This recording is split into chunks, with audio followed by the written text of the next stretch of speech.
इकडं बायकोचा उपवास आणि नवरीने आणले मकाचे कणसं खायला. मकाचे कणसच नाही बरं का, उपवासाला त्यांनी रताळं पण आणले आणि 2 रताळं बरोबर 60 रुपयाचे. बघा एवढं महाग आहे इकडं.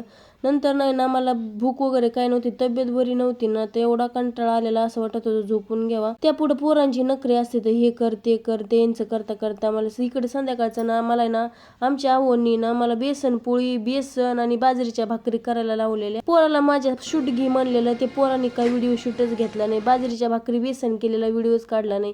नंतर ना बेसन पोळी सगळं स्वयंपाक वगैरे केलं, जेवणच झाले आणि आम्हाला ना एवढा जीव दमला होता माझा, एवढा थकवा होता माझा चेहरा तुम्हाला दिसत असं, एवढी दमलेली होती ना, असं वाटत होतं पटकन पडून राहावं. पण रात्रीच्या 12 वाजल्या होत्या आणि सकाळच्या पोरांची डब्याची तयारी करायची होती. मला गवारीच्या शेंगा निसायच्या होत्या. मी इकडे बेडवर गवारीच्या शेंगा बसून नीट करते, कारण फरशी बसल्याने एवढ्या पायाला मुंग्या येतात ना, मला वाताचा त्रास आहे, हातपाय पार वाकडे होऊन जाते. तर इकडं पिक्चर बघत बघत माझ्या शेंगा निसायचं चालू होतं. माझं पोरगं म्हणतं मग मी मारगळ्यावणी झाली, अगोदर झोपून घे.